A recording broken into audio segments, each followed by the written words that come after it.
আমি আসি। আমাদের গল্পগুলো যদি ভালো লেগে থাকে তাহলে অবশ্যই সাবস্ক্রাইব করে পাশে থাকবেন। ধন্যবাদ। আর আমি প্রিয়াঙ্কা। আমাদের গল্পগুলো যদি ভালো লেগে থাকে অবশ্যই আমাদের চ্যানেলকে সাবস্ক্রাইব করে পাশে থাকবেন। আজ আমার বিয়ে। আমি এমনটা কখনোই কল্পনা করতে পারিনি কিভাবে কি হয়ে গেল। সবই স্বপ্নের মতো ঘটে গেল আমার বিয়েটা। আমি চেয়েছিলাম অন্যরকমভাবে আর একটু সময় নিয়ে, কিন্তু ঘটনাটা খুবই তাড়াতাড়ি ঘটে গেল। আমার পরিচয়, আমার নাম মোহাম্মদ রাব্বি পারভেজ। আমি পড়ালেখা শেষ করে কলেজে একজন শিক্ষক হিসেবে জয়েন করেছি। আমার পরিবার বলতে আমি, মা এবং বাবাই আছি। এই তিনজন নিয়ে আমাদের পরিবার। তো গল্পে আসা যাক। শিক্ষকতার বয়স 1.5 বছর। 1.5 বছর পর মা ও বাবা জোর করা শুরু করেছে বিয়ের জন্য। আমি বললাম, আম্মু, আমি এখন বিয়ে করতে চাই না। সামনে আমাদের কলেজের ছাত্রছাত্রীদের ফাইনাল বোর্ড পরীক্ষা, ওটা হয়ে গেলেই তারপর ভাববো। আম্মু বলল, আচ্ছা বাবা, তোর এখন বিয়ে করতে হবে না, শুধু মেয়ে দেখতে যাব। মা, আমি তাও পারবো না। আমি এসব কিছুই ভাবছি না। যা হবে আমার স্টুডেন্টদের পরীক্ষার পরে। বাবা, বললাম তো এখন শুধু দেখতে যাব। তাদেরকে কথা দিয়ে ফেলেছি আমি আর তোর বাবা। আমাকে জিজ্ঞেস করে তারপরে কথা দিতে পারতে। হুট করে বাবা এসে বলল। এত চিল্লাচিল্লি কিসের? আম্মু বলল। তেমন কিছু না। বাবা বলল, রাব্বি, না চিল্লিয়ে রুমে যা। মেয়ে দেখতে যাচ্ছি, গেলেই তো আর বিয়ে হচ্ছে না। আমি বললাম, আচ্ছা বাবা, আমার যে একটা পাগলি আছে তাকে ছাড়া আমি আর কাউকে চিন্তা করতে পারি না। যাই হোক, মেয়েই তো দেখতে যাচ্ছি, গেলেই তো আর বিয়ে হচ্ছে না। পরে পরীক্ষার হয়ে গেলে আমি নিজেই আম্মু আব্বুর সাথে কথা বলবো নি। আর আগে বলছি না, কারণ পাগলিটার পরীক্ষার সামনে, যাতে ভালো করে পরীক্ষাটা দিতে পারে, ভালো ফলাফল করতে পারে। আবার বাবা মা এখন যেমন চাপ দিচ্ছে, বললে হয়তো এমনই চাপ দিত। তাই আপাতত থাক, এই শুক্রবারে দেখতে যাব। দেখতে দেখতে শুক্রবার চলে আসলো। আজ মেয়ে দেখতে যাব। কলেজও বন্ধ, কারণ আজ শুক্রবার। অবশ্য শুক্রবারে অনেক সময় পর্যন্ত ঘুমাই, কিন্তু আম্মু এসে জোর করে উঠাই দিয়ে গেছে মেয়ে দেখতে যেতে হবে বলে। সকালে ফ্রেশ হয়ে নাস্তা শেষ করে ফেললাম। তারপর সুন্দরভাবে পরিপাটি হয়ে আমিও আমার মা বাবা একসাথে মেয়ে দেখতে চলে আসলাম। মেয়ের বাড়ি এসে সে কত রকম আপ্যায়ন! কিছু কথা বলে যা জানলাম, তাদের পরিবারের 4 জন সদস্য, বাবা ও মা, এবং তারা 2 বোন। বাবা ব্যবসা করেন আর মা গৃহিণী। যাকে দেখতে আসছি তার নাম রিয়া। তারপর মেয়েকে মানে রিয়াকে সাজিয়ে আমাদের সামনে নিয়ে আসছে। ওর সাথে আসছে তার ছোট বোন। আমি রিয়ার ছোট বোনকে এক দেখায় চিনে ফেললাম আর অবাকও হলাম। রিয়ার বোন আমারই ক্লাসের স্টুডেন্ট, নাম স্নেহা। মেয়েটাকে আমি আগে থেকেই ভালোভাবে চিনি, তাও খুব ভালোভাবে। কিভাবে চিনি তাইলে শুনুন। প্রায় 1.5 বছর আগে। স্নেহা মেয়েটা অনেক পাজি আর অনেক সুন্দরী ও ঠিক পরীর মতো। বয়স 18 এর কাছাকাছি। পড়ালেখায় কোনো মন নেই, দুষ্টুমি ফাইজলামি করতো। আমি যখন ক্লাস করাতে যেতাম পুরোটা সময় আমাকে ক্লাসই করতে দিত না, শুধু ডিস্টার্ব করতো। বকলেও শুনতো না, কোনো সময় তাকিয়ে থাকতো, কোনো সময় এই বাহানা। একটা পড়া 2-3 বার বোঝানোর পরেও স্নেহা বুঝতে পারতো না। পরীক্ষার রেজাল্টও তেমন ভালো আসে না স্নেহার। এভাবে 3-4 মাস পার হয়ে গেলে ভাবলাম তার কাছের বান্ধবীকে দিয়ে বোঝাতে পারি কিনা ভালোভাবে পড়ায় মন দিতে। স্নেহের ক্লাসের মধ্যে সব থেকে বেশি ঘুরতো ফিরতো একজনের সাথে, সে হলো তুলি। তো একদিন তুলিকে আলাদা ডেকে বললাম, স্নেহা এমন কেন? স্নেহাকে পড়ায় মন দিতে বলো। তুমি তো স্নেহার বান্ধবী, এত ফাইজলামো, এত দুষ্টামি করে কেন? এসব ফাইজলামো ও দুষ্টামি বন্ধ করতে বলো। তুমি কি স্নেহাকে বোঝাতে পারো না? তখন তুলি কিছু ভেবে তারপর আমতা আমতা করে বলল, স্যার, স্নেহা আগে পড়ালেখায় এমন ছিল না, খুবই মেধাবী ছিল, সবসময় ভালো রেজাল্ট করত, কিন্তু আপনাকে দেখার পর থেকে এমন হয়ে গেছে। অনেকটা অবাক হয়ে আমি বললাম, আমার দেখার পর থেকে মানে? তখন তুলি বলল, আসলে স্যার, স্নেহা আপনাকে খুবই পছন্দ করে। আমরা যখন জিজ্ঞাসা করতাম তুই রাব্বি স্যারের সাথে এমন করিস কেন, ক্লাসে এমন তাকাস কেন, প্রথমে তো বলতো না বা বলতে চাইতোই না, কিন্তু পরে সবকিছু খুলে বলে। সেই প্রথম আপনাকে কলেজে দেখে এবং সেই প্রথম থেকে আপনাকে ভালোবাসতে শুরু করে। আপনার কথা শোনার জন্য নাকি শুধু আপনাকে জ্বালাতন বা ফাজলামো করতো। আমি পুরাই থ হয়ে আছি এসব কথা শুনে। কিছুক্ষণ চুপ থেকে তুলি আবার বলল, স্যার, স্নেহা আপনাকে অনেক অনেক বেশি ভালোবাসে। আমি মনে মনে বললাম, কি বলে এই মেয়েটা? আমার সাথে শুধু ফাইজলামো করতো, ও ক্লাস করাতে গেলে ডিস্টার্ব করতো। তাহলে কি এই জন্যই কি আমার সাথে এমন করতো? আমি আবারও ভাবতে থাকলাম, কিন্তু আমার জন্য কি মেয়েটার পড়ালেখা, সামনের লাইফ কি নষ্ট হয়ে যাবে? কি করব বা কি করব না কিছুই ভেবে পাচ্ছিলাম না। আমি আনমনে ভাবছি, তখন তুলি বলে উঠল, স্যার, আর কিছু জানতে চান? সময় তো অনেক চলে গেল, ক্লাসের সময় হয়ে গেছে। আমি বললাম আচ্ছা, ক্লাসে যাও। আর কলেজ ছুটি হলে স্নেহাকে একটু দেখা করতে বইল। তুলি বলল, আচ্ছা স্যার, স্যার দয়া করে স্নেহাকে নিরাশ করবেন না। আমি আর কিছু বললাম না। তুলি চলে গেল, আমি অন্য ক্লাসে পড়াতে গেলাম। এদিকে স্নেহা ও তুলির কথা। কি রে দোস্ত, তুই স্যারের সাথে এত কি কথা বলছিলি? সে কখন থেকে খেয়াল করলাম। তখন তুলি মজা করে বলল, আসলে স্যার, প্রপোজ করতে গেছিলাম। তুই তো সাহস করে স্যারকে বলতে পারলি না, তাই ভাবলাম আমি সাহস করে বলে দেখি। এই কথা শোনার পর তো স্নেহার মুখ পুরাই আগুনের মতো লাল হয়ে গেছে। স্নেহা কিছু বলার আগেই তুলি ব্যাপারটা বুঝতে পেরে সাথে সাথে বলে উঠল, আরে আরে, রাখছিস কেন? আমি তো মজা করছি। এরকম হার্ট কারো আছে যে তোর স্যারকে কেউ প্রপোজ করবে? যারা স্যারকে পছন্দ করেছে তাদেরকে তো তুই আস্ত রাখিসনি। আমি তো দূরে থাক, কলেজের কোনো মেয়েও তোর স্যারকে নিয়ে ভাববে না। এবার স্নেহা কিছুটা শান্ত হলো। তুলি আবার বলল, আসলে স্যার জিজ্ঞাসা করছিল তুই এমন কেন, দুষ্টমি ফাজলামো করিস, পড়ালেখা ঠিকমতো করিস না। স্যার আমাকে বললো তোকে বোঝাতে। স্নেহা বলল, এত সময় ধরে এই কথা বললি? আরে না, আমি তো এইসব করিস কেন তার কারণ বললাম। কি কি বলেছিস? সব কথা খুলে বললাম স্যারকে, তোর ভালোবাসার কথা। আর স্যার বলেছে ছুটির পর দেখা করতে। স্নেহা খুশিতে লাফ দিয়ে উঠল, জোরে জোরে বলে উঠল। থ্যাংক ইউ দোস্ত, থ্যাংক ইউ সো মাচ। এতক্ষণ স্নেহা ও তুলি ক্লাসের ভেতর ছিল। ক্লাস নিচ্ছিলেন অঙ্কের স্যার, পার্থ স্যার। স্নেহা খুশিতে ভুলেই গেছে যে ক্লাস চলছে। পার্থ স্যার বলে উঠল, স্নেহা, কি হচ্ছে? চিল্লো কেন? স্নেহা বুঝতে পেরে মাথা নিচু করে আছে। পার্থ স্যার আবার বলল, কি হলো বলছো না কেন? স্নেহা আস্তে আস্তে বলল, স্যার আমি দুঃখিত, আমি বুঝতে পারিনি। পার্থ স্যার বললেন, তুমি ডিস্টার্ব করছো? তুমি এই ক্লাস শেষ না হওয়া পর্যন্ত কান ধরে দাঁড়িয়ে থাকবে। স্নেহা স্যারের কথা মতো ক্লাস শেষ না হওয়া পর্যন্ত কান ধরে দাঁড়িয়ে থাকলো। তাও স্নেহা অনেক খুশি। পার্থ স্যারের ক্লাস শেষ হয়ে গেল। স্যার চলে যাওয়ার সাথে সাথে তুলিকে জড়িয়ে ধরলো আর বলল, দোস্ত অনেক অনেক ধন্যবাদ তোকে। স্নেহা কান্না করতে করতে বলল, তাহলে আপনিই না কেন? আমি তো আর কোনো ছেলের ভালোবাসা চাই না, শুধু আপনার ভালোবাসা চাই। আমি বললাম, তোমার আবেগ, এই আবেগ কিছুদিন পর এমনিতেই কেটে যাবে। স্যার এটি আমার আবেগ নয়, বিশ্বাস করুন স্যার, একটি বার বিশ্বাস করুন। আমি চাইলেও পারবো না, আমাকে মাফ করে দাও স্নেহা। আমি আমার শিক্ষকতাকে অনেক সম্মান করি এবং এই সম্মানটা সবসময়ই ধরে রাখতে চাই। আবার কিছুক্ষণ নীরবতার পর স্নেহা রুমালটা আমার হাতে দিয়ে বলল, স্যার এটাই কি আপনার শেষ কথা? আবার কিছুক্ষণ চুপ থেকে স্নেহা একটু দূরে গিয়ে বসলো। স্নেহা অনুভব করছে তার বুকের ভেতর চিনচিন করে ব্যথা করছে। সে সহ্য করতে পারছে না ব্যথাটা। মনে হচ্ছে তার নিঃশ্বাস বন্ধ হয়ে যাবে, আত্মাটা উড়ে যাবে। তারপর স্নেহা তার ব্যাগ থেকে আয়নাটা বের করলো, যে আয়নাটা দিয়ে নিজেকে ভালো করে দেখে নিত স্যারের সামনে যাওয়ার আগে। আয়না বের করে ভাঙা ইট বসেই ছিল। সেই ভাঙা ইট দিয়ে আয়নায় এক বাড়ি দিয়ে ভেঙে ফেললো।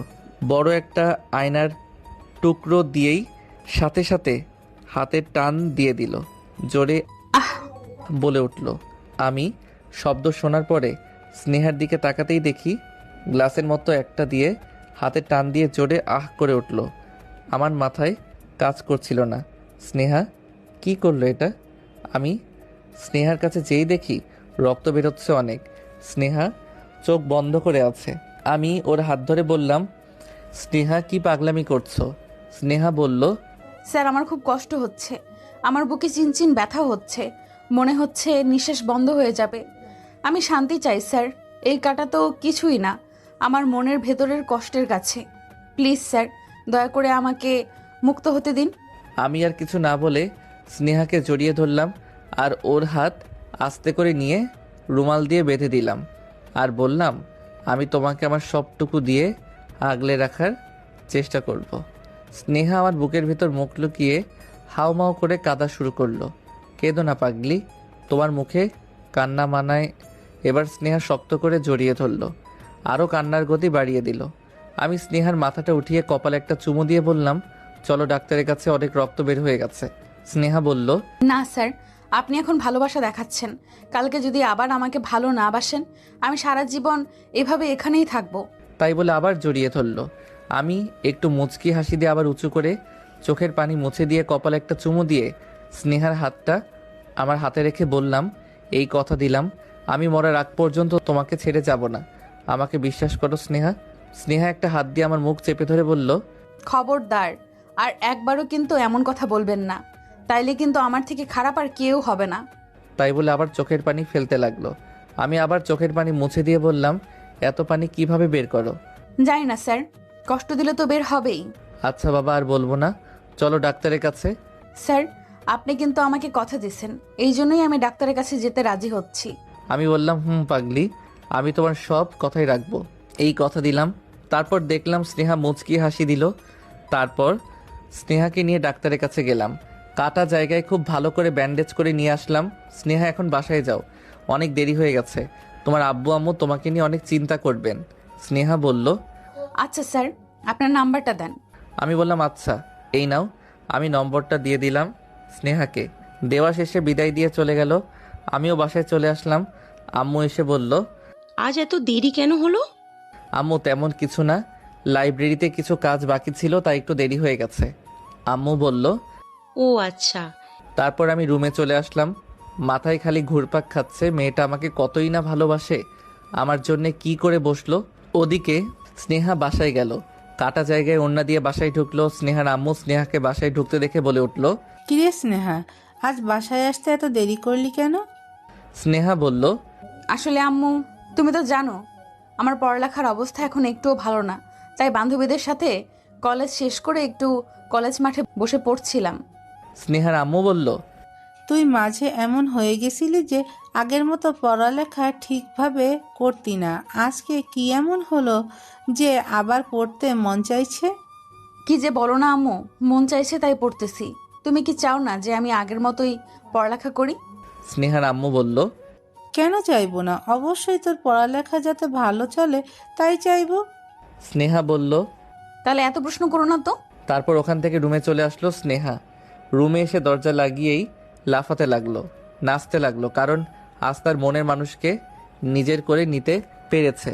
এটাও ভাবতে লাগলো তার স্যার তাকে কিভাবে জড়িয়ে ধরেছিল, কিছুটা লজ্জা মাখা মুখ নিয়ে এগুলো ভাবছিল। আজ তার থেকে খুশি কেউ নেই হয়তো। এদিকে আমি অনেক ভাবলাম, মেয়েটাকে আর কোনো কষ্ট দেওয়া যাবে না, ভালোবাসা দিয়ে আগলে রাখতে হবে। আমাকে কতই না ভালোবাসে, পাগলি একটা। নিজে নিজেই একটু মুচকি হাসি দিলাম। তারপর ফ্রেশ হয়ে একটু ঘুম দিলাম। রাতে মা খাওয়ার জন্য ডেকে গেল। আমি উঠে মুখে পানি দিয়ে খেতে চলে গেলাম। এরপর খাওয়া দাওয়া শেষ করে রুমে আসলাম। রুমে এসে আলো বন্ধ করে মোবাইলটা হাতে নিয়ে খাটে বসতেই মোবাইলটা বেজে উঠল। দেখলাম অচেনা একটা নাম্বার। কিছুটা অনুমান করতে পারলাম এটা স্নেহাই হবে। মোবাইল রিসিভ করলাম। স্নেহা বলল, আসসালামু আলাইকুম স্যার। আমি বললাম, ওয়ালাইকুম আসসালাম। স্নেহা বলল, স্যার এতক্ষণ কই ছিলেন? মোবাইল ধরছিলেন না কেন? স্নেহা, আমি খেতে গেছিলাম তাই ঠিক পাইনি। স্নেহা বলল, আর এমন দেরি করে ধরবেন না, মোবাইল কাছে রাখবেন সব সময়। খাওয়ার সময়ও কি কথা বলবো? স্নেহা বলল, তা না, আপনি ধরেই বলে দিবেন খাবো কি ভালো মন্দ। আচ্ছা ম্যাডাম বলবো, এবার খুশি? স্নেহা বলল, খুব স্যার, খুব। হাতের কি অবস্থা এখন? স্নেহা বলল, হ্যাঁ স্যার, সব ঠিক আছে। এভাবে অনেকক্ষণ কথা বললাম। কথা বলা শেষে রাখতে যাব, তখন স্নেহা বলল, স্যার ওয়েট। আমি বললাম, বলো। স্নেহা বলল, স্যার ওইটা একবার বলেন। কোনটা? স্নেহা বলল। স্যার ওটাই। স্নেহা বলল, সবাই তার ভালোবাসার মানুষকে যেটা বলে। আমি বুঝতে পারলাম। একটু হাসি দিয়ে বললাম, আমি তোমাকে অনেক অনেক বেশি ভালোবাসি। I love you so much পাগলি। স্নেহা খুশিতে বলল, স্যার আমিও আপনাকে অনেক অনেক বেশি ভালোবাসি। কথাটা বলার পরে একটা চুমু দিয়ে বড় করে দেওয়া শেষ হতে না হতে টুক করে মোবাইলটা কেটেও দিল। আমি মনে মনে বললাম, পাগলি একটা। তারপর ঘুমিয়ে পড়লাম। পরের দিন একইভাবে খাওয়া দাওয়া শেষ করে পরিপাটি হয়ে সকাল সকাল কলেজে চলে আসলাম। কলেজ গেটের সামনে স্নেহা দাঁড়িয়ে ছিল। হয়তো আমার জন্য অপেক্ষা করছিল। আমি স্নেহার কাছে যাচ্ছিলাম, স্নেহাও আমার দিকে এগিয়ে আসলো। স্নেহা, কেমন আছো তুমি? হাতে ব্যথা হয় কি? স্নেহা বলল। না স্যার, সবই ঠিক আছে। স্নেহা, এখন তো আমি তোমারই আছি, তাই বলছিলাম কি পড়ালেখা মন দিয়ে করো। স্নেহা বলল। অবশ্যই স্যার। আচ্ছা, ক্লাসে যাও। স্নেহা বলল। স্যার, একটু আপনার সাথে থাকি, আপনার সাথে থাকতে মন চাইছে। আমি তো হারিয়ে যাচ্ছি না পাগলি মেয়ে, এখন তো তোমাকে আমি অনেক ভালোবাসি, তাই সবসময় আমার সাথে কথা বলতে পারবে। আর সবসময় তো একসাথে থাকি, কলেজ ছুটি হওয়া পর্যন্ত, তাই না? স্নেহা বলল। আচ্ছা স্যার, আমি ক্লাসে যাচ্ছি। স্যার, একটু নিচু হন তো। কেন? স্নেহা বলল। স্যার, আপনার মুখে কিছু একটা লেগে আছে। আমি স্নেহার কথা শুনে মাথা নিচু করলাম। স্নেহা আস্তে আস্তে আমার মুখের সামনে তার মুখ আনলো এবং আলতো করে গালে একটা চুমু দিয়ে দৌড় দিয়ে ক্লাসে চলে গেল। আমি আশেপাশে ভালো করে দেখে নিলাম কেউ আছে কিনা। ভালো করে দেখলাম 3-4টা মেয়ে বসে গল্প করছিল, এদিকে তাদের কোনো খেয়াল ছিল না। আর বাকি সব ছাত্রছাত্রীরা ক্লাসে। আমি কিছুটা হাঁপ ছেড়ে বাঁচলাম। যাক বাবা, কেউ দেখেনি। লাইব্রেরিতে চলে এলাম। আজকের কলেজের সময়টা চলে গেল, তার ভেতর 1-2বার স্নেহার সাথে কথা বলেছিলাম। এভাবেই আরও 3-4টা মাস চলে গেল। স্নেহার প্রতি অনেক দুর্বল হয়ে পড়েছি, আগের থেকে আর বেশি ভালোবেসে ফেলেছি, যা বলার বাইরে। তার সকল কেয়ারিং, কলেজ ছুটি শেষে একটু হাঁটতে যাওয়া, ঘোরাঘুরি ইত্যাদি ইত্যাদি। এই 3-4টা মাস আমার কত যে আনন্দে কেটেছে তা বলে বোঝাতে পারবো না। এভাবে 4টা মাস যাওয়ার পরে একদিন হঠাৎ দেখলাম স্নেহা একটা ছেলের সাথে হেসে হেসে কথা বলছে। এইটা দেখার পর আমার বুকের ভেতর কেমন জানি চিন ব্যথা করে উঠল। আমি আবার ভাবলাম, এত হেসে হেসে কি এমন কথা বলছে? এত হেসে হেসে কথা বলার কোনো কারণই খুঁজে পাচ্ছি না। প্রতিদিনই তো সকাল সকাল কলেজে আসি, আর স্নেহা আমাকে দেখলেই তো আমার কাছে চলে আসতো। আজ আর আসছে না কেন? আমি কিছুই ভাবতে পারছি না, শুধু উল্টাপাল্টা ভাবনা আসতেছে। আমি ওইদিকে আর না তাকিয়ে লাইব্রেরিতে চলে এলাম। আজ প্রায় 5 দিন স্নেহা আমাকে ইগনোর করছে। প্রতিদিন সকাল সকাল কলেজে আসতাম, আর স্নেহা একইভাবে এই 5 দিন ওই ছেলের সাথে কথা বলতো। এই বিষয়টা অনেক খারাপ লাগলেও আমি স্নেহাকে কিছুই বলতে পারতাম না, কারণ আমি কিছু বলতে গেলেই আমাকে এড়িয়ে চলে যেত। আজকেও একই রকমভাবে চললো। কলেজ ছুটির পর লাইব্রেরি থেকে বের হলাম, এমন সময় একটা মেয়ে আসলো আমার সামনে আর বলল। আসসালামু আলাইকুম স্যার, আমার নাম বৈশাখী। আমি বললাম, ওয়ালাইকুম আসসালাম, কিছু বলবে তুমি? বৈশাখী বলল। আসলে স্যার, আমার ইংরেজিতে একটু সমস্যা, আর আপনি তো ইংরেজি স্যার, ক্লাসে খুব ভালো পড়ান স্যার, তাই আমি বলছিলাম কি ইংরেজি ভালো করে বুঝিয়ে দিতেন, নইলে আপনি আমাকে প্রাইভেট পড়াতে পারেন। বৈশাখী, আমি তো প্রাইভেট পড়াই না, আর কোনো প্রাইভেট পড়াতেও চাই না। বৈশাখী বলল। স্যার, আমি ইংরেজিতে অনেকটাই কাঁচা, আমাকে একটু শিখিয়ে দেন স্যার। এবার আমি কি বলবো বুঝতে পারছি না। মেয়েটার অবশ্যই আমার হেল্পটা দরকার, তাই আমি কিছুক্ষণ ভেবে একটু মুচকি এসে বললাম, আচ্ছা, প্রতিদিন কলেজ ছুটির পরে তোমাকে 30 মিনিট মতো ইংরেজি বুঝিয়ে দেব। দেখলাম মেয়েটা অনেক খুশি হয়েছে। চলো ওই সাইডে বসি, তোমাকে এখন কিছু পড়া বুঝিয়ে দেই। বৈশাখী বলল। জি স্যার, অবশ্যই, চলুন। তারপর একসাথে কলেজ মাঠের এক সাইডে বসে বৈশাখীকে পড়া বুঝিয়ে দিচ্ছি। মেয়েটা খুবই হাস্যরসিকতা করে। পড়া বুঝিয়ে দেওয়ার মাঝে মাঝে এমন কথা বলছে যে না হেসে থাকতে পারছি না। অনেক সময় হাসলাম, পুরো পেট ব্যথা হয়ে গেল। আরও কিছুটা সময় চলে গেল। কিছুক্ষণ পর দেখলাম আমাদের সামনে কেউ দাঁড়িয়ে আছে। মুখটার দিকে তাকিয়ে তো আমি অনেকটা ভয় পেয়ে গেলাম। লাল রক্ত বর্ণের চোখ, নাকটা বারবার ফুলছে, ঘন ঘন নিঃশ্বাস নিচ্ছে। মনে হচ্ছে এই তো আজ তো একেবারে গিলে খেয়ে ফেলবে। আমার তো পুরো ভয়তে হাসি বন্ধ হয়ে গেল। সামনে দাঁড়িয়ে থাকা মেয়েটা আর কেউ না, স্নেহা। স্নেহা আমাদের সামনে দাঁড়িয়ে আছে। আমি এখনও ভয়তে কিছু বলতে পারছি না। স্নেহা আমাকে রাগী গলায় দাঁতে দাঁত চেপে হঠাৎ বলে উঠল। এই মেয়েকে? এই রে, স্নেহার এমন ভয়ঙ্কর রূপ তো আগে কখনো দেখিনি। আমি ভয়তে কিছুই বলতে পারছি না, চুপ হয়ে আছি। স্নেহা একইভাবে আবার বলল। কি হলো, কথা বলছেন না কেন? আমার ওই একই অবস্থা, কিছুই বলছি না। আমি কিছু বলছি না দেখে স্নেহা বৈশাখীকে জিজ্ঞেস করলো। এই মেয়ে, তোর সাহস কি করে হয় স্যারের সাথে ঘনিষ্ঠ হয়ে বসা, আবার হেসে হেসে কথা বলছো? বৈশাখী কোনো কিছু না ভেবেই বলে ফেললো। হ্যাঁ, তো কি হয়েছে, আমি স্যারকে পছন্দ করি, এর জন্য এইভাবে বসে আছি। এই রে, কাম সারছে। বুঝতে বাকি রইল না যে কাল বৈশাখী ঝড় আসতে আর দেরি নেই। আমি বৈশাখীর দিকে চোখ বড় বড় করে তাকিয়ে আছি, কি বলছে মেয়েটা। এবার রাগে তো নিজের মাথার চুল নিজেই টানছে স্নেহা। আমি ভয়ে ভয়ে ওর হাত ধরে চুল টানা আটকাতে যাব, স্নেহা আমার হাতটা ছট করে সরিয়ে দিয়ে বলল, আমাকে কিন্তু ছোঁয়ার চেষ্টা করবি না বলে দিচ্ছি। কত রাগি রে, রাগলে তো নিজেকেই সে চিনে না, আমাকেই প্রথম তুই করে বলছে। স্নেহা আবার বলল, তুই আমাকে কতটা ভালোবাসিস তা পরীক্ষা করার জন্য আমি আমার ক্লাস ফ্রেন্ডের সাথে ওই অভিনয়গুলো করেছিলাম। আমাকে কতটা ভালোবাসিস সেটা জানার জন্যই অমন করেছিলাম, কিন্তু কে জানতো তুই আর একটা মেয়েকে নিয়ে এইভাবে ফষ্টি নষ্টি করবি আমাকে ছেড়ে। আমি স্নেহাকে আস্তে আস্তে বললাম, কী সব বলছো? এই মেয়ে ইংরেজি অনেকটাই কম বোঝে। আমাকে বলল একটু বুঝিয়ে দিতে, তাই স্নেহা আর বলতে না দিয়ে রাগী কণ্ঠে বৈশাখীকে বলল, এই মেয়ে, তুই ওখান থেকে এখনো উঠিস নাই? আমি তোর অবস্থা একেবারে খারাপ করে দিব। তুই এখন যদি এখান থেকে না উঠিস, এখান থেকে যদি না যাস, বলে দিলাম। এবার তো বৈশাখী মেয়েটা কিছুটা হলেও ভয় পেয়ে গেছে। আরও কিছু হওয়ার আগে আমি বৈশাখীকে বললাম, বৈশাখী এখান থেকে চলে যাও। বৈশাখী আর কিছু না বলে উঠে গেল। স্নেহা বৈশাখীর কাছে এসে ঠাস করে একটা লাগিয়ে দিল। বাবারে, একটা চড়ে কি এতটা শব্দ হয়? আমি খেয়াল করলাম স্নেহা চড় মারল গালে, কিন্তু বৈশাখী মাথায় হাত বুলাচ্ছে। কত জোরেই না মারছে! এত জোর স্নেহার শরীরে আগে কোনোদিন বুঝতে বা জানতে পারিনি, যা আজকে খুব ভালো করে বুঝতে পারলাম, আবার জানতেও পারলাম।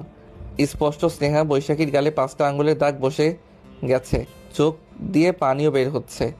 বৈশাখী তাড়াতাড়ি করে চলে গেল এখান থেকে। আমি ভাবছি এবার আমার কি হবে।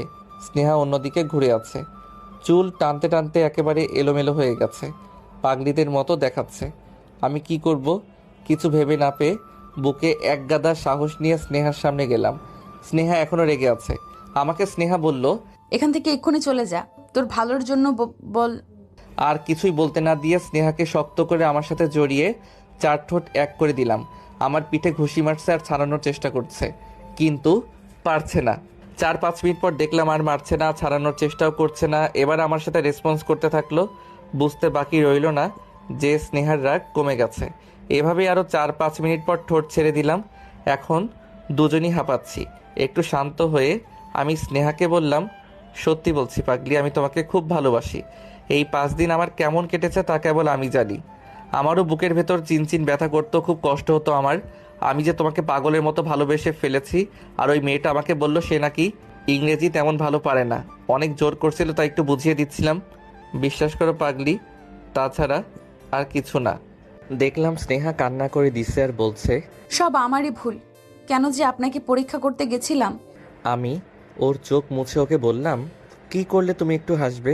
স্নেহা লজ্জা মাখা মুখ নিয়ে বলল, আপনার ঠোঁট দুইটা আর একটু দিলেই সব ঠিক হয়ে যাবে। আমি বললাম, তাই নাকি? স্নেহা বলল, বলতে দিলাম কই, তার আগেই ঠোঁটগুলো এক করে দিলাম। অনেকক্ষণ আদর করার পর ছেড়ে দিলাম। স্নেহা লজ্জা পেয়ে আমার বুকে মুখ গুজে দিল। এইভাবেই আমাদের ভালোবাসা নিয়ে দিনগুলো পার হতে থাকলো। এখন স্নেহার পড়ালেখায় ও আর কোনো সমস্যা নেই। আমাদের ভালোবাসার 1.5 বছর বয়স পার হয়ে গেল। বর্তমান রিয়াকে সাজিয়ে আমাদের সামনে বসালো।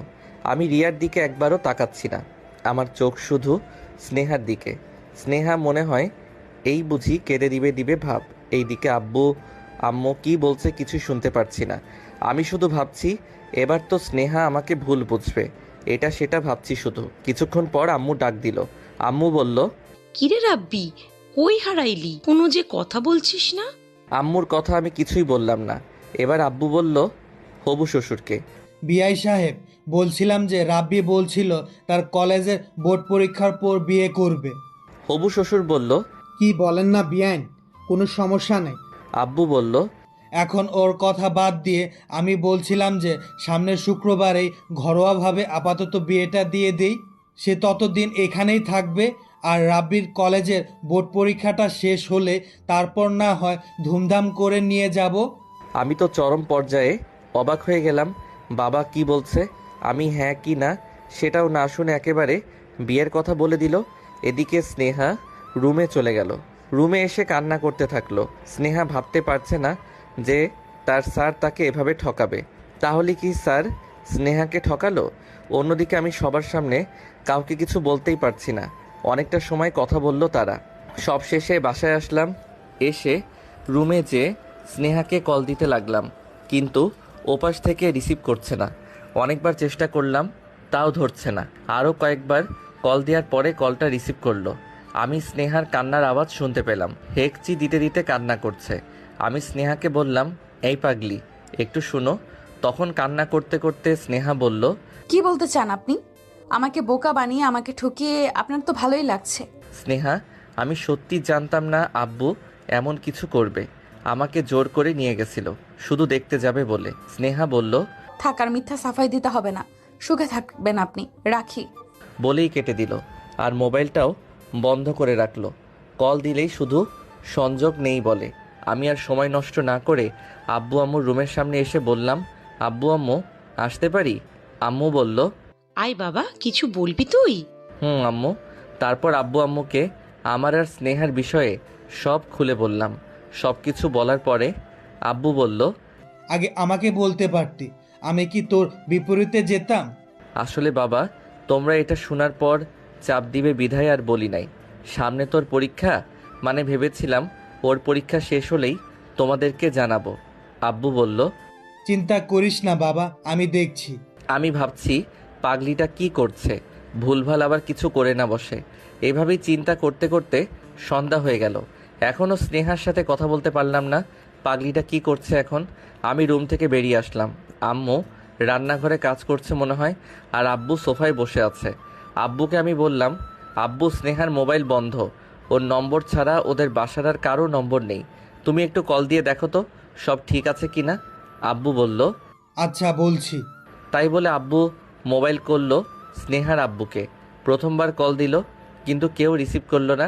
দ্বিতীয়বারও কেউ রিসিভ করলো না। 3বারের মাথায় কল রিসিভ করলো। আব্বু বলল, ব্যস্ত আছেন নাকি বিয়াই? তারপর স্নেহার আব্বু কি যেন আমার আব্বুকে বলছে। আব্বু হঠাৎ বলে উঠল, কি কি বলেন? কোন হসপিটালে? এটা শোনার পর আমার বুকের ভেতর ধুক করে উঠল। স্নেহা কিছু করেনি তো আবার? আমার ভয়টা আরও বেড়ে গেল। ওর কিছু হলে তো আমি বাঁচব না। স্নেহা যে আমার নিঃশ্বাস। কিছুক্ষণ পর আব্বু আবার বলল, আমরা আসছি বিয়াই। তাই বলে কল কেটে দিল আব্বু আর আমাকে বলল, তাড়াতাড়ি এই হসপিটালে চল। রাব্বির মা, তুমিও তাড়াতাড়ি চলো তো। আম্মু আর আমি বললাম, কি হয়েছে একটু বলো তো। কি হয়েছে একটু বল তো। আব্বু বলল, এখন বসে বলার সময় নেই, হসপিটালে যেতে যেতে বলবো। এখন আর কথা না বলে তাড়াতাড়ি চল। তারপর তাড়াতাড়ি গাড়ি নিয়ে বের হব। আব্বুকে বললাম, আব্বু আমি গাড়ি চালাচ্ছি। আব্বু বলল, না, তোর চালাতে হবে না, তাড়াতাড়ি ওঠ। সবাই গাড়িতে উঠে বসলাম। গাড়ি চালাতে চালাতে আব্বু যা বলল। আব্বু বলল, স্নেহা অনেকগুলো ঘুমের ওষুধ খেয়েছে। স্নেহার অবস্থা খারাপ খুবই। স্নেহাকে হসপিটালে ভর্তি করেছে। শুনে তো আমার মাথায় যেন আকাশ ভেঙে পড়ল।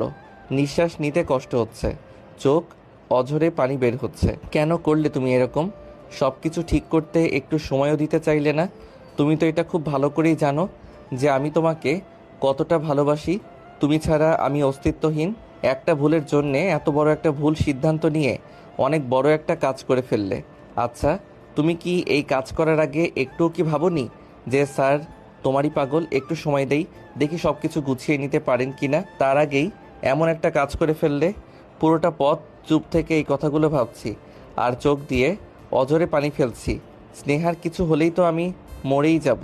হসপিটালে এসে আব্বু স্নেহার আব্বুকে মোবাইল করলো কোথায় আছে জানার জন্য। তারপর আব্বু কল কেটে দিল। তাড়াতাড়ি স্নেহার কেবিনের দিকে যেতে লাগলাম। স্নেহার কেবিনের সামনে স্নেহার আব্বু আম্মু ও বোন আছে। স্নেহার আম্মু আর বোন বসে বসে কান্না করছে আর স্নেহার আব্বু দাঁড়িয়ে আছে। আমার আম্মু স্নেহার আম্মু আর বোনের কাছে যে সান্ত্বনা দিতে লাগলো আর আমি আর আব্বু স্নেহার আব্বুর কাছে গেলাম। আমার চোখের পানি এখনও থামেনি। আমি স্নেহার আব্বুকে বললাম, আঙ্কেল কিভাবে হলো, কি করে করলো? স্নেহার আব্বু বলল, বাবা, তোমাদের বিদায় দেওয়ার পর আমরা তিনজন, মানে আমি, রিয়া আর তোমার আন্টি একসাথে বসে কিছু কথা বলছিলাম। অনেকক্ষণই কথা বলি। প্রায় 1 ঘন্টা পর স্নেহাকে দেখলাম আমাদের রুমে যেতে। তার কিছুক্ষণ পর আবার চলেও আসলো। ওর দিকে আর খেয়াল না করে আবার বিয়ের বিষয়ে কথা বলতে থাকলাম। আমাদের কথা বলতে বলতে প্রায় সন্ধ্যা হয়ে যায়। তখন রিয়ার আম্মু রিয়াকে বলল স্নেহাকে ডেকে নিয়ে আসতে। রিয়ার বিয়ের খুশিতে তারা তিনজনে মিলে পুরি পিঠা বানাবে। তাই রিয়া স্নেহাকে ডাকতে যায় স্নেহার রুমে। দরজা খোলা ছিল। রুমে যেয়ে রিয়া 2বার ডাক দিল, কিন্তু উঠছে না। দেখে আস্তে করে ধাক্কা দিয়ে ডাক দিচ্ছে, কিন্তু তাও উঠছে না। স্নেহা উঠছে না দেখে কাছে যেয়ে দেখলো স্নেহার হাতে মুঠোয় 2 পাতা ঘুমের বড়ি। আমার মাঝে মাঝে ঘুম আসতো না, তাই ঘুমের বড়ি খেতে হতো। 2 পাতায় পুরো খালি, পাশে একটা পানির গ্লাসও ছিল। এটা রিয়া দেখে আমাদের চিৎকার করে ডাকতে লাগলো। আমরা দুজনেই রিয়ার চিৎকার শুনে দৌড়ে স্নেহার রুমে গেলাম। দেখি রিয়া কাঁদছে আর স্নেহা শুয়ে আছে। তারপর আর কি, এই যে যা তুমি দেখছো। কথাগুলো বলে স্নেহার আব্বুও কান্না করছে। আমি তো এবার হু হু করে কেঁদে দিলাম আর সবার সামনে বলে উঠলাম, না, আমি বেঁচে থাকতে আমার স্নেহাকে আমি কিছু হতে দিব না। বলেই স্নেহার কেবিনের দরজার সামনে চলে গেলাম। দরজায় গোল করে ছোট 2টা গ্লাস লাগানো আছে। আমি উকি দিয়ে দেখছি স্নেহাকে ওইভাবে দেখে আরও কান্না পাচ্ছে। এইদিকে আমার অমন কথায় সবাই অবাক হয়ে যায়।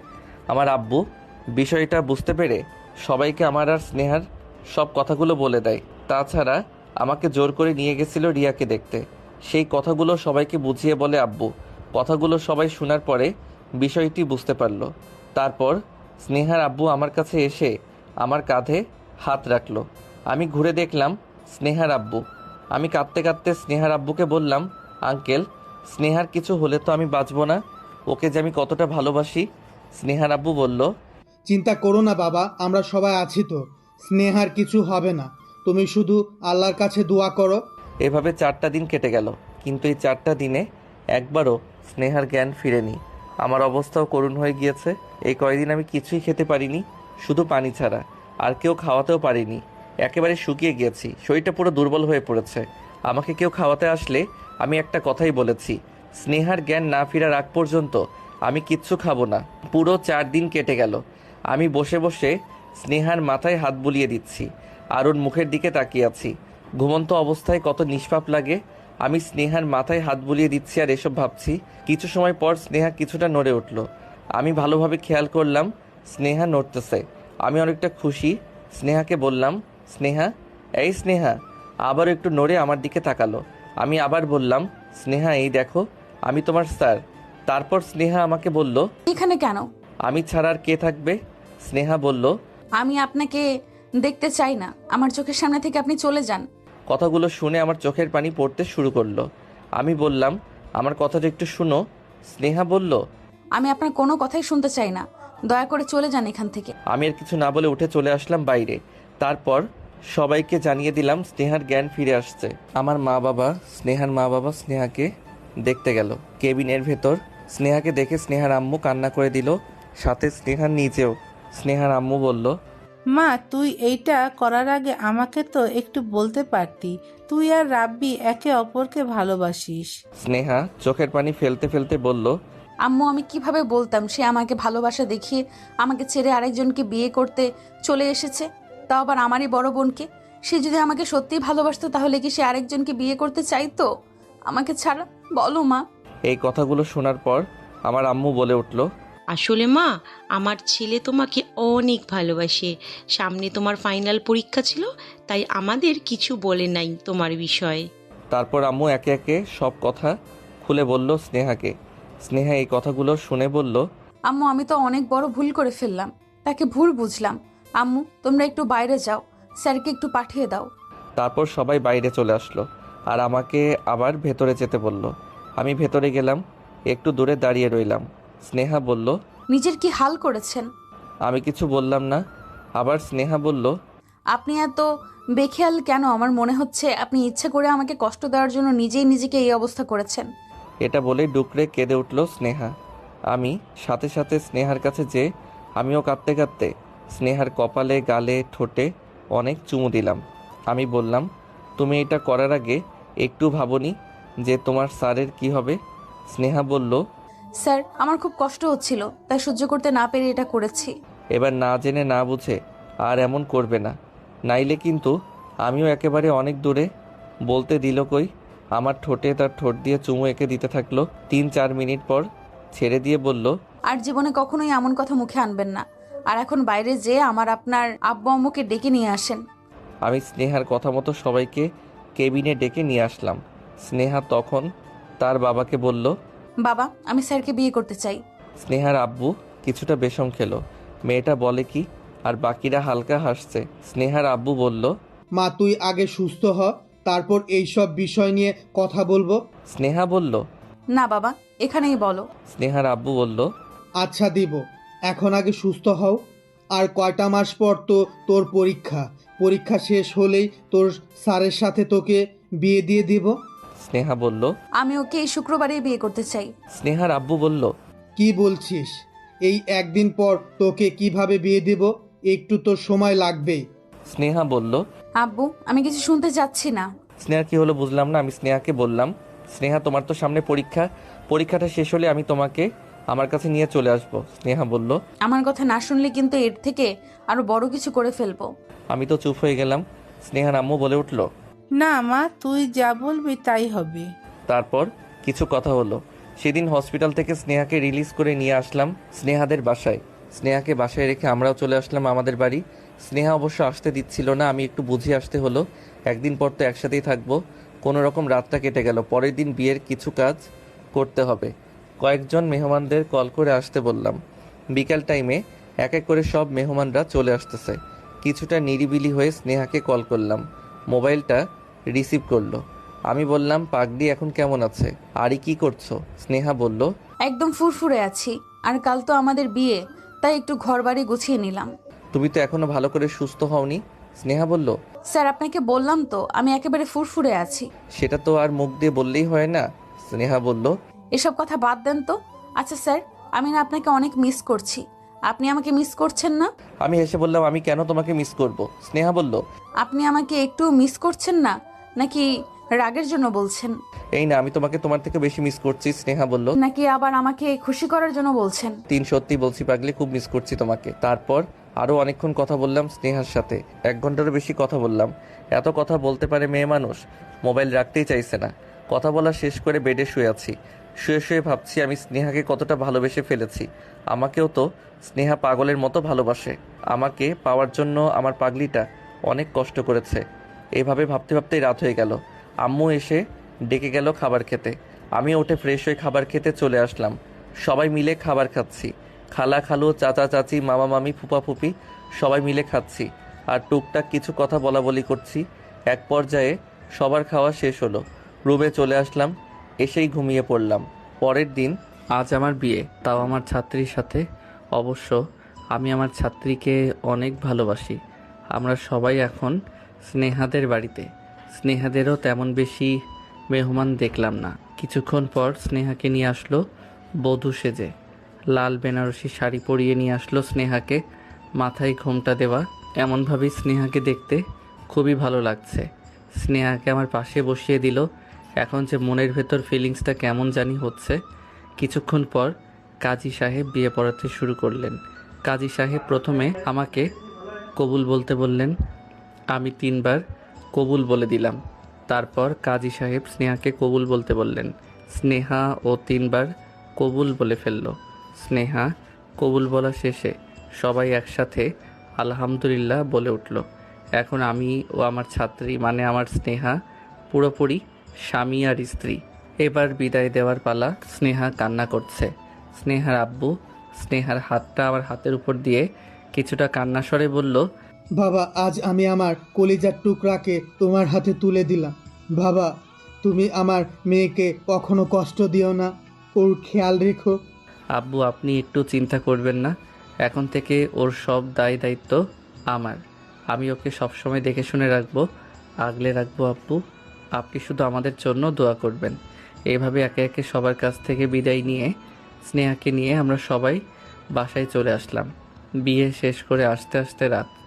আম্মু স্নেহাকে বরণ করে আমার রুমে দিয়ে চলে আসলেন, আর আমি সবার সাথে একটু একটু গল্প করতে থাকলাম। সবাই আনন্দে কাটালো আমার বিয়েতে। কিছুক্ষণ পর আম্মু খাবার নিয়ে গেল রুমে স্নেহাকে খাওয়ানোর জন্য। যাই হোক, খাওয়া দাওয়ার পর্ব শেষ হলো।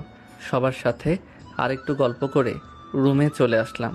দেখলাম স্নেহা ঘুমটা দিয়ে খাটের উপর বসে আছে। আমি আসছি দেখে আমার পায়ে হাত দিয়ে সালাম করতে যাবে, তখনই স্নেহাকে হাত ধরে উঠিয়ে বললাম, এই পাগলি কি করছো? তোমার জায়গা শুধু আমার বুকে, বুঝলে? স্নেহা একটু মুচকি হেসে বলল। হুম। তারপর আমার কাছ থেকে সরে আবার খাটের উপর বসলো। আমি খাটের উপর যেয়ে বসলাম। স্নেহার মুখটা দেখতেই পারলাম না। এত বড় ঘুমটা কেউ দেয়? স্নেহার মুখটা আমার খুব দেখতে মন চাচ্ছে। আমি আমার 2 হাত দিয়ে আস্তে আস্তে স্নেহার ঘুমটাটা উঠালাম। মাশাল্লাহ, অপরূপ সুন্দরী। আমার চোখটা আটকে গেল। এত সুন্দর লাগছে স্নেহাকে, যা বলার বাইরে। আমি একভাবে স্নেহার দিকে তাকিয়ে আছি।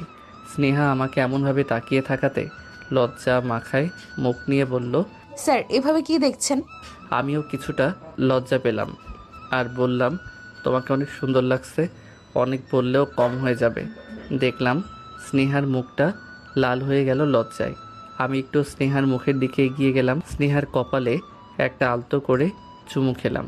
স্নেহা কিছুটা নড়ে উঠল। আমি স্নেহার আরও কাছে গেলাম। তারপর স্নেহাকে বুকে টেনে নিলাম। আমি স্নেহাকে বললাম, পাগলি, তোমাকে অনেক ভালোবাসি। তোমাকে আমার সবটুকু দিয়ে আমার বুকে আগলে রাখবো। আমার সবটুকু ভালোবাসা দিব তোমাকে। স্নেহা বলল, যখন আমরা বুড়ো বুড়ি হব তখনও কিন্তু। মৃত্যুর আগ পর্যন্ত তোমাকে আমার বুকে আগলে রাখতে চাই। খুব ভালোবাসি তোমাকে। স্নেহা আমার বুকের থেকে মাথাটা উঠিয়ে আমার দিকে তাকিয়ে বলল, আপনার থেকে আমি আপনাকে বেশি ভালোবাসি। আমি স্নেহার কপালে আর একটা চুমু দিয়ে একটু হেসে বললাম, হ্যাঁ, আমি জানি আমার পাগলিটা আমার ভালোবাসার থেকেও 1000 গুণ আমাকে ভালোবাসে। এবার স্নেহা ঠোঁটে একটা চুমু দিলাম। আবার নড়ে উঠল। আজকে আমাদের দুজনেরই মনে অনেক কিছুই চলছে। স্নেহাকে নিয়ে আমার মনের ভেতর অনেক ফিলিংস কাজ করছে। স্নেহার ক্ষেত্রেও একই রকম কাজ। স্নেহার মুখটা আমার মুখের সামনে। স্নেহার পুরোটা গরম নিঃশ্বাস আমার মুখের উপর পড়ছে। আবার স্নেহার শরীর থেকে আলাদা রকম নেশা ভরা মাতাল করা একটা ঘ্রাণ আসছে। সব নির্জন। স্নেহা নিঃশ্বাস ঘন ঘন নিচ্ছে, যেটা আমাকে আরও পাগল করে তুলছে। দুজনেরই শরীরে যেন মনে হচ্ছে কারেন্ট বয়ে যাচ্ছে। আমি স্নেহাকে আস্তে করে বললাম, স্নেহা, এখন পড়ালেখার দিকে মন দাও। এখন এসব হলে পড়ালেখার ক্ষতি হবে। আমার কোনো কথা বোধহয় স্নেহার কানে যাচ্ছে না। আমি আবার বললাম, স্নেহা, এখন এসব করলে দেখা গেল বাবু চলে আসলো। পরীক্ষা শেষে অনেক অনেক আদর করে দিব। কথাটা বলা শেষ হলেই স্নেহা আমার ঠোঁটের একদম কাছে তার ঠোঁট নিয়ে আসলো। দুজনেরই ঠোঁটের মাঝে এক চুল পরিমাণ ফাঁকা আছে মনে হয়। আমি আমার কন্ট্রোল হারাবো ভাব। তখন স্নেহা বলল, তুমি কি কিছু বলছো? কথাগুলি বলছিল আর এত কাছ থেকে কথা বলায় আমার ঠোঁটের সাথে স্নেহার ঠোঁট স্পর্শ হচ্ছিল। আমি বুঝতে পারলাম এখন আমার দ্বারা কি ঘটতে যাবে। স্নেহা আবার বলল, কি হলো, এখনো কি শুরু করবে না? আবারও আমার ঠোঁটের সাথে স্নেহার ঠোঁট স্পর্শ হলো। আমি তো পুরোটা মাতালের মতো হয়ে গেলাম। আমি নিজেকে যেন কোথায় হারিয়ে ফেললাম। কথাটা বলার শেষে আমি স্নেহার ঠোঁট দুটো আমার ঠোঁট দিয়ে চেপে ধরলাম। চুমু খেতে খেতে স্নেহাকে শুয়ে দিলাম। স্নেহার উপর শুয়ে স্নেহাকে 10 মিনিটেরও বেশি স্নেহার ঠোঁটে আদর করতে থাকলাম। স্নেহাও খুব সুন্দর করে আমার ঠোঁটে লাভ বাইট এঁকে দিচ্ছে। এইভাবে দুইজনের ঠোঁট এক অপরের সাথে এক প্রকার যুদ্ধ করলাম। 10-12 মিনিট পর স্নেহার ঠোঁট ছেড়ে ঘাড়ে আর গলায় চুমু খেতে লাগলাম। প্রতিটা চুমু স্নেহাকে কাঁপিয়ে দিচ্ছে। চুমু খেতে খেতে স্নেহার শাড়িটা খুললাম। একে একে সব খুলে ফেললাম। আস্তে আস্তে স্নেহার বুকে পেটে চুমু খেতে লাগলাম। স্নেহার নাভিতে চুমু খাচ্ছি আর স্নেহা বড় বড় করে নিঃশ্বাস নিচ্ছে। মনে হচ্ছে ওর দম বন্ধ হয়ে যাবে। আমার চুল মুঠি ধরে আছে। এইভাবে যে স্নেহার পুরো শরীরে কত সময় ধরে যে চুমু এঁকে দিছি বলার বাইরে। এক পর্যায়ে একটা গভীর সুখে হারিয়ে গেলাম দুজনে। অনেকটা সময় আমরা গভীর সুখে হারিয়েছিলাম। এই সুখটা শুধু ভালোবাসার মানুষটির কাছেই পাওয়া যায়। কত সময় ধরে হারিয়েছিলাম সেইটা আমরা দুজনই জানি না। আমি আমার পুরো শরীরটা স্নেহার উপর ছেড়ে দিলাম। আমি ক্লান্ত, স্নেহাও ক্লান্ত। স্নেহা আমার মাথায় হাত বুলিয়ে দিচ্ছে আর আমি স্নেহার বুকে মাথা রেখে চোখ বন্ধ করে আছি। দুজনেরই শরীরের গরম ভাবটা চলে গেছে। স্নেহা বলল, স্যার, আপনি কি ঘুমিয়ে পড়েছেন? আমি ওর বুকে মাথা রেখে বললাম, এখন স্যার বলছো যে? একটু আগে তুমি করে বললে। স্নেহা বলল, আমার তখন কোনো হুঁশ ছিল না, তখন আমার মুখ দিয়ে এমনিই তুমি বের হয়ে আসছিল। আমি একটু হেসে দিলাম, বললাম তুমি করেই বলো, আমার কাছে খুব ভালো লাগছে। স্নেহা বলল, স্যার, চেষ্টা করব। স্নেহা, কলেজ ছাড়া আর কোথাও আমাকে স্যার বলবে না, বুঝেছো? স্নেহা বলল, ঠিক আছে। অনেক রাত হয়েছে, এখন ঘুম দাও পাগলি। এটা বলে স্নেহার কপালে চুমু দিয়ে আবার স্নেহার বুকে মাথা রেখে চোখ বন্ধ করে ফেললাম। স্নেহা আমার মাথায় হাত বুলিয়ে দিতে দিতে ঘুমিয়ে পড়ল, আমিও ঘুমিয়ে পড়লাম। স্নেহা সকালে আগেই উঠল, দুজনেরই শরীরে একটু কাপড় নেই। স্নেহা দেখল যে আমি এখনও স্নেহার বুকে মাথা রেখে ঘুমিয়ে আছি। কিছুক্ষণ আমার মুখের দিকে তাকিয়ে থাকলো আর মনে মনে বলল, কি সুন্দরভাবে ঘুমিয়ে আছে, মুখটা একদম নিষ্পাপ। মন চাইছে এইভাবে সারা জীবন বুকে আগলে রাখি। এসব কথা ভাবতেছে। তারপরে স্নেহা কিছুটা মুচকি হাসলো আর আমার কপালে একটা চুমু খেলো। স্নেহা নিচে থেকে নিজের কাপড় উঠিয়ে শরীরে কোনো রকম পেঁচিয়ে গোসল করতে চলে গেল। অনেকক্ষণ পর গোসল শেষ করে রুমে এসে দেখলো আমি এখনও ঘুমাচ্ছি। স্নেহা আমার কাছে এসে আমাকে ডাকতেছে। স্নেহা আমাকে বলল, এই ওঠো, 9টা বেজে গেল, তাড়াতাড়ি ওঠো। আমি স্নেহার দিকে তাকালাম, সবেমাত্র গোসল করে আসছে, বোঝাই যাচ্ছে। চুল ভেজা, নতুন শাড়ি পেঁচিয়ে আছে, স্নেহাকে খুব সুন্দর দেখাচ্ছে। পাগলি পরি আমার। আমি স্নেহার হাত ধরে এক টান দিয়ে আমার কাছে নিয়ে কপালে একটা চুমু এঁকে দিয়ে বললাম, পরীকেও তুমি হার মানাবে। স্নেহা আমার কথা শুনে একটু লজ্জা পেল আর বলল, উঠো, গোসল করে আসো। পাগলি। তারপর উঠে গোসল করতে চলে গেলাম। গোসল শেষ করলাম, রুমে ঢুকে দেখি স্নেহার এক হাতে শাড়ির আঁচল ধরে আছে আর অন্য হাত দিয়ে শাড়ির কুচি ধরে আছে। আমি বের হতে দেখে স্নেহা আমাকে বলল, এই একটু এই দিকে আসো তো, শাড়িটা ভালো করে পরতে পারছি না। আমি স্নেহার কাছে গেলাম, শাড়ির কুচিটা আমার হাতে ধরিয়ে দিয়ে বলল, এটা ধরে রেখো, আমি শাড়িটা ভালো করে পরে নেই। এই বলে স্নেহা শাড়ি পরতে থাকলো। শাড়ি পরা শেষ। ওই শাড়ির কুচিটা পরিয়ে দাও। আচ্ছা। তারপর আমি স্নেহার নাভির নিচে শাড়ির কুচি গুজে দিলাম। স্নেহার পেট খুবই কোমল। আমি আলতো করে কয়েকবার স্নেহার পেটে আমার হাত দিয়ে স্লাইড করে দিলাম। স্নেহা শুধু চোখ বন্ধ করে কেঁপে উঠছে। স্নেহা চোখ বন্ধ করে আছে। আমি স্নেহার ঠোঁটের সাথে আমার ঠোঁট চেপে ধরলাম। স্নেহা চোখ খুলে তাকালো, চোখের সাথে চোখের একটা ভাব চলছে। 3-4 মিনিট পর ছেড়ে দিলাম। দুজনই হাঁপাচ্ছি। স্নেহা লজ্জা মাখা মুখে মাথা একটু নিচু করে বলল, তুমি এত দুষ্টু কেন? তোমাকে দেখলেই আমার দুষ্টুমি করতে মন চায়। স্নেহা বলল, হয়েছে হয়েছে, এখন নিচে চলো, এমনিতেই অনেক দেরি হয়ে গেছে, নাস্তা বানাতে হবে। তাই বলে দুজনেই রুমের বাইরে চলে আসলো। স্নেহা আম্মুর কাছে যে মায়ের কাজে সাহায্য করতে থাকলো আর আমি বসে আছি। আজ সব মেহমানরা আবার চলে যাবে। নাস্তা পানি নিয়ে আসলো, সবাই মিলে একসাথে নাস্তা করে নিলাম। নাস্তা করে রুমে চলে আসলাম। স্নেহা সব কিছু গুছিয়ে রুমে আসলো।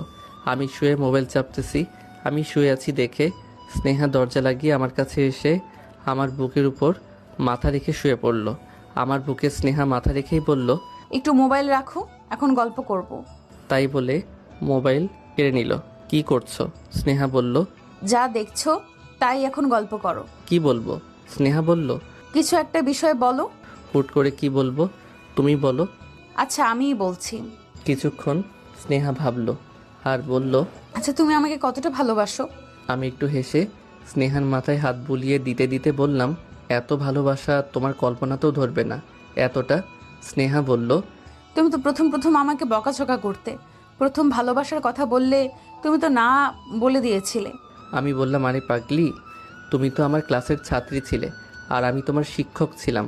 তখন না বলছিলাম, কারণ আমার শিক্ষকতাকে সম্মান করতাম, যা এখনও করি।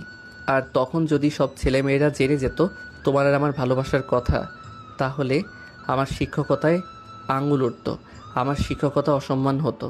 তারপরে তো তোমাকে হ্যাঁ বললাম তো, আর এটাও তো বলছিলাম কাউকে এসব বিষয়ে না বলতে। তারপর তো তোমাকে অনেক ভালোবেসেছি, তোমাকে আগলে রেখেছি।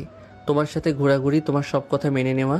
ওই দিনের পর তো তোমার কোনো কথা অমান্য করিনি।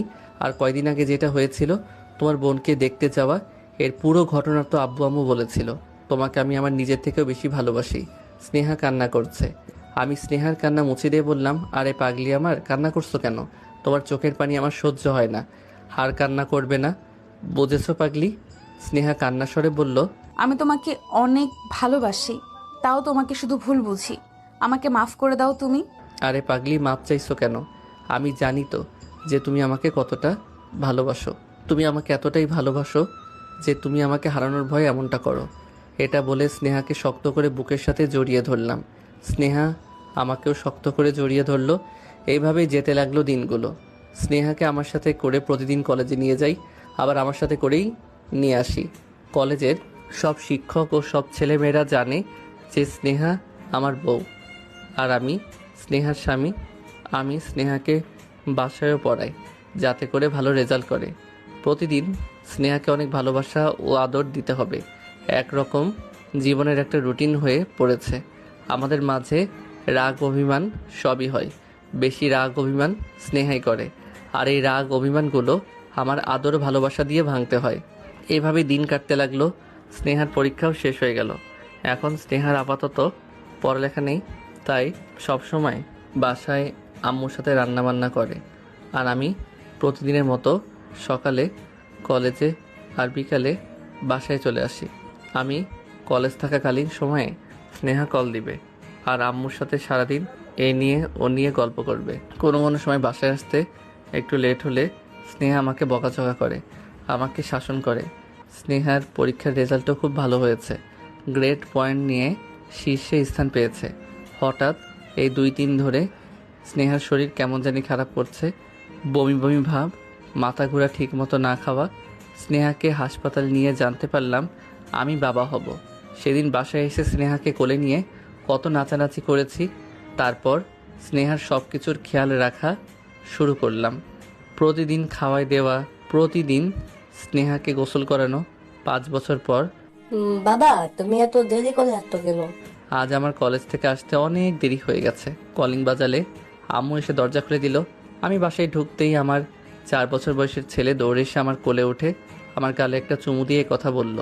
আমি বললাম, বাবা, আজকে কলেজে অনেক কাজ বাকি ছিল, তাই একটু লেট হয়ে গেছে। তালহা বলল, বাবা, আম্মু কিন্তু অনেক লেগে আছে। অনেক রেগে গেছে কি? তালহা বলল, বাবা, আম্মু সেই কখন থেকে নিজেদের কি যেন বলছিল। এবার সারছে, আমি তো শেষ। এই রাগ কমাতে হবে। আজকে মনে হয় আমি শেষ। আমি তালহাকে বললাম, আচ্ছা বাবা, তুমি তোমার দাদুর কাছে যাও, আমি তোমার আম্মুর রাগ কমিয়ে আসি। তাই বলে তালহাকে নিচে নামিয়ে দিলাম। তালহা চলে গেল আমার আম্মুর কাছে, আর আমি আমাদের রুমে এসে দেখি স্নেহা খাটের উপর বসে আছে। আর কি ভাবছে মনে হয়। আমি আস্তে করে স্নেহার কাছে যেয়ে স্নেহাকে উঠিয়ে জড়িয়ে ধরলাম। জড়িয়ে ধরার সাথে স্নেহা বলল, এই ছাড়ো আমাকে, আমাকে একটু ছোবে না বলে দিচ্ছি। আমার পাগলি পাখি কি রাগ করেছে আমার উপর? স্নেহা বলল, কি জন্য করব? আমি রাগ করার কে? আমি যদি কারো কিছু হতাম তাহলে আমার কথা ভেবে তাড়াতাড়ি বাসায় আসতো। আমি কপালে চুমু দিয়ে বললাম, পাগলি রাগ করে না আমার, যতই দেরি হোক প্রতিটা মুহূর্তে তোমাকেই মনে পড়ে। স্নেহা বলল, হ্যাঁ হয়েছে। এবার মনে হয় আমাদের মেয়ে হবে বলো। স্নেহা লজ্জা পেল। এই স্বভাবটা এখনো থেকে গেল। আমার বুকে মুখ গুজে বলল, ডাক্তার তো বলল মেয়ে হবে। আমার পাগলিটা। এইভাবেই আমাদের গল্পটা সমাপ্তি ঘটেছে। তো বন্ধুরা, গল্পটি আপনাদের কাছে কেমন লেগেছে সবাই কমেন্টে আপনাদের মতামত জানাবেন। এই গল্পটা কেমন হয়েছে জানাবেন। আপনাদের অনেক ভালোবাসা পেয়েছি, আশা করি ভবিষ্যতেও পাবো। আলবিদা।